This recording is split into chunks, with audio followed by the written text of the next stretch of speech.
સુરતના માંગરોળના ગુંદીકુવા ગામ પાસે ધસમસતા પાણીના પ્રવાહમાં એક બાઇક ચાલક તણાઈ ગયો। જંખવાવથી ગુંદીકુવા ગામ તરફ જતા રસ્તા પરથી પસાર થતી ખાડીમાં એક યુવક તણાઈ ગયો હતો। સ્થાનિકોની નજર આ બાઇક ચાલક પર ગઈ અને સ્થાનિકો તેની મદદે દોડી આવ્યા। માનવ સાંકળ રચી અને ચાલક અને બાઇકને બહાર કાઢવામાં આવ્યું। સ્થાનિકોની સમય સૂચકતાને કારણે આ બાઇક ચાલકનો જીવ બચી ગયો હતો। છેલ્લા 24 કલાકથી સુરત જિલ્લામાં વરસાદી માહોલ જામ્યો છે અને સૌથી વધારે સુરતના જે ઉમરપાડા વિસ્તાર છે એમાં સૌથી વધુ વરસાદ પડ્યો છે। વધુ માહિતી સાથે સંવાદદાતા સુરતથી કેતન પટેલ જોડાયા છે। કેતન, માંગરોળમાં જે બાઇક ચાલકને બચાવવામાં આવ્યો, હાલ બીજા કયા એવા વિસ્તારો છે કે જ્યાં આ પ્રકારની સ્થિતિ જોવા મળતી હોય? ચોક્કસથી વાત કરું તો સુરત જિલ્લાના છેલ્લા તમામ ઉમરપાડાની અંદર ધોધમાર વરસાદને પગલે માંગરોળ તાલુકો પણ જળબંબાકારની સ્થિતિ જોવા મળી હતી। ખાસ કરીને માંગરોળ તાલુકાના ગુંદીકુવા ગામ પાસે જે ધસમસતા પ્રવાહની અંદર બાઇક ચાલક જે તણાવ પામ્યો હતો। જંખવાવથી ગુંદીકુવા ગામ તરફ જતા રસ્તા ઉપર પસાર થતી ખાડીમાં યુવક તણાવ પામ્યો હતો અને સ્થાનિકોની નજર બતાવી સાથે સ્થાનિક લોકો જે આ યુવકને બચાવવા માટે દોડધામ કરી રહ્યા હતા। માનવ સાંકળ નથી, ચાલક અને બાઇકને બંનેને બહાર હેમખેમ રીતે બહાર કાઢવામાં આવે છે। સ્થાનિકો સમય સૂચકતા જે ન આપે તો આ બાઇક ચાલકનો જીવ જાય એવી શક્યતા હતી, પરંતુ સ્થાનિકોએ સમય સૂચકતા આપી આજે યુવકનો જીવ બચાવ્યો સાથે બાઇક બચાવી લેવામાં આવી છે। અને ખાસ કરીને જો વાત કરવામાં આવે તો સુરત જિલ્લાની વાત તો માંગરોળની નગરની અંદર પણ મીઠોળા નદીની અંદર ધસમસતો પ્રવાહ છે, જેને લઈને તળાવની વિસ્તાર તેમજ કોડ વિસ્તારની અંદર પણ લોકોના ઘરોની અંદર મીઠોળા નદીના પાણી પ્રવેશવા પામ્યા છે। તો બીજી તેના પછી એમ આગળની જી કેતન, આભાર માહિતી આપવા માટે। વાત દાહોદના ગરબાડાના માતવા ખાતે પાણીના પ્રવાહમાં કાર તણાઈ ગઈ। માતવા ગામમાં કોઝવે પરથી કાર પસાર થઈ રહી હતી ત્યારે પાણીના પ્રવાહમાં કાર માતવા નદીમાં તણાઈ હતી। કારમાં સવાર 4 પૈકી 2 લોકો સલામત મળી આવ્યા। હજુ 2 લોકોની શોધખોળ ચાલુ છે। ઘટનાને પગલે મામલતદાર, પોલીસ, ફાયર બ્રિગેડની ટીમ ઘટના સ્થળે પહોંચી ગઈ હતી। લાપતા 2 શખ્સોની શોધખોળ હાથ ધરાઈ હતી। દાહોદની આ તસવીર, એક કોઝવે પરથી એક કાર તણાઈ ગઈ હતી। તસવીરોમાં પણ અમે આપને લગાતાર બતાવી રહ્યા છીએ।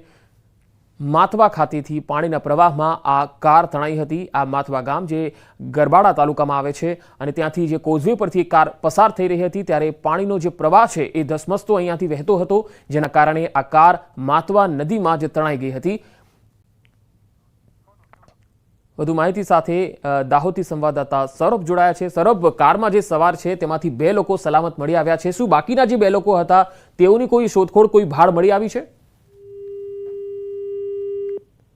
બનાવ બન્યો છે તેમાં ગાડી જે છે પાણીના પ્રવાહમાં તણાઈ હતી અને ત્યારબાદ જે 2 લોકો ગુમ થયા હતા।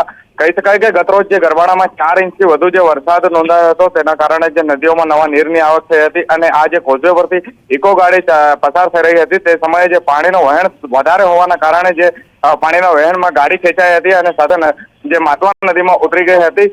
જોકે તંત્ર સહિત જે કાફલો છે તે ઘટના સ્થળે પહોંચ્યો હતો, જેમાં 2 લોકો સહી સલામત બહાર રેસ્ક્યુ કરી દેવામાં આવ્યા છે અને હાલ જે 2 લોકોની શોધખોળ ચાલુ છે। જી સૌરભ, આભાર માહિતી આપવા માટે। સંઘ પ્રદેશ દાદરાનગર હવેલીમાં તંત્રની ઘોર બેદરકારીની સામે આવી। તંત્રના પાપે એક વાહન ચાલકનો જીવ જોખમમાં મુકાયો હતો। વીજળીનો થાંભલો ઊભો કરવા ડિવાઈડર પર રસ્તા વચ્ચે જ ખોદેલા ખાડામાં મોપેડ સવાર ખાબક્યો હતો। 8 ફૂટ ઊંડા પાણીમાં ભરેલા ખાડામાં ખાબકતા દોડધામ મચી ગઈ। ઘટનાની જાણ ફાયર બ્રિગેડને થતા ફાયરની ટીમ પણ અહીંયા આવી પહોંચી અને વ્યક્તિનું રેસ્ક્યુ કરી સલામત રીતે બહાર કાઢ્યો। ખાડાની આસપાસ બેરિકેડ કે કોઈ બોર્ડ પણ લાગેલું ન હતું। તંત્રની આ ગંભીર બેદરકારીને કારણે આ વ્યક્તિનો જીવ જોખમમાં મુકાયો હતો।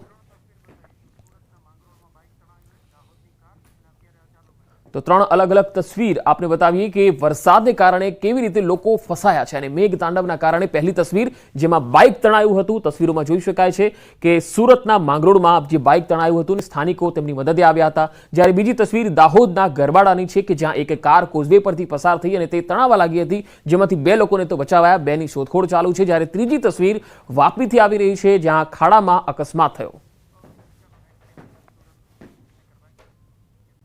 સુરતના માંડવીના ઉસ્કેર નજીક ખાડી 2 કાંઠે આવી ગઈ છે। વાવ્યા ખાડીનો લો લેવલ બ્રિજ પાણીમાં ગરકાવ થઈ ગયો છે।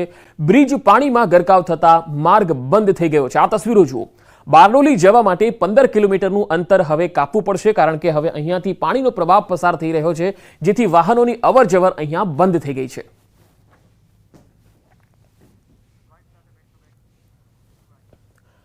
તો ઉપરવાસમાં પડી રહેલા વરસાદના કારણે નવસારી જિલ્લામાંથી પસાર થતી નદીઓ તોફાની બની. વાંસદા તાલુકામાંથી પસાર થતી કાવેરી નદીનું રૌદ્ર સ્વરૂપ જોવા મળ્યું. મોડી રાતથી પડી રહેલા ધોધમાર વરસાદના કારણે નદીઓમાં પૂરની પરિસ્થિતિનું નિર્માણ થયું. કાવેરી નદી ઉપર બનાવવામાં આવેલા જૂજ ડેમમાં પણ પાણીની આવક વધી છે.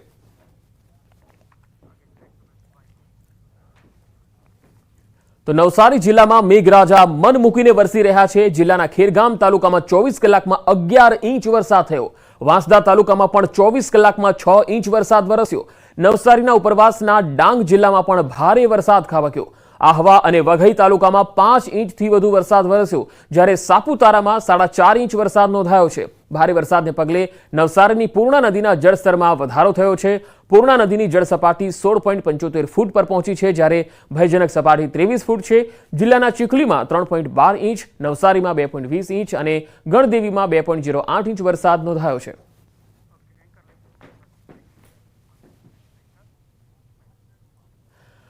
પંચમહાલથી એક ખબર આવી રહી છે. પંચમહાલ જિલ્લામાં રાત્રિ દરમિયાન વરસાદ વરસ્યો અને વરસાદ વરસતા કોતરો નદીઓમાં નવા નીર આવ્યા છે.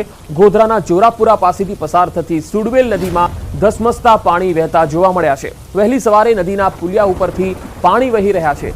વેગીલા પાણીના પ્રવાહને નિહાળવા મોટી સંખ્યામાં સ્થાનિકો ઉમટ્યા હતા. તો નદીના પુલિયા પરથી પાણી વહેતું થયું છે. તસવીરોમાં જોઈ શકાય છે. પંચમહાલમાં રાત્રિ દરમિયાન જે ધોધમાર વરસાદ પડ્યો તેના પગલે અહીંયા જે નદી છે નદીના પાણી વહેતા થયા છે. સુડવેલ નદીમાં પાણીનો પ્રચંડ પ્રવાહ જોવા માટે સ્થાનિક લોકો પણ અહીંયા આવી રહ્યા છે.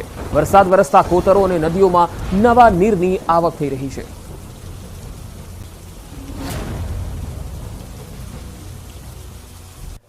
તો પંચમહાલ જિલ્લાના હડફ ડેમની રૂલ લેવલ સપાટી જાળવવા 3 ગેટ ખોલવામાં આવ્યા. ડેમના 3 દરવાજા 4 ફૂટ સુધી ખોલીને પાણી છોડવામાં આવ્યું. ઉપરવાસમાં ભારે વરસાદને પગલે ડેમમાં પાણીની આવક નોંધાઈ છે. હાલ 16,000 ક્યુસેક પાણીની ડેમમાં આવક થઈ છે. 16,128 ક્યુસેક પાણી હડફ નદીમાં છોડવામાં આવ્યું. હડફ નદી કાંઠાના ગામોને તંત્રએ એલર્ટ કર્યા છે.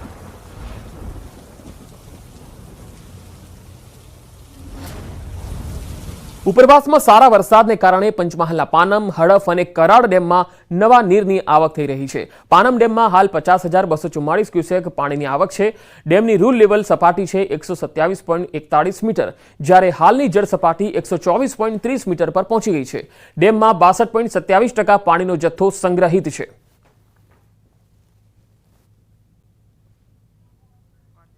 તો મોરવાના હડફ ડેમમાં 8,000 ક્યુસેક પાણીની આવક નોંધાઈ છે.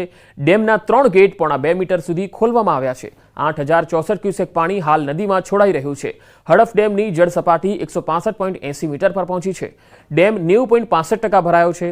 હાલ રૂલ લેવલ સપાટી જાળવવા માટે પાણી હડફ નદીમાં છોડાઈ રહ્યું છે.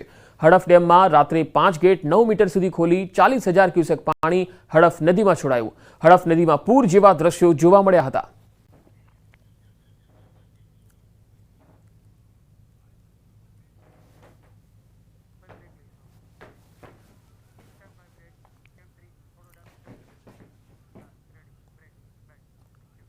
આગળ વધુ સમાચારો પર નજર કરીશું. હાલ રોકાઈશું એક બ્રેક માટે.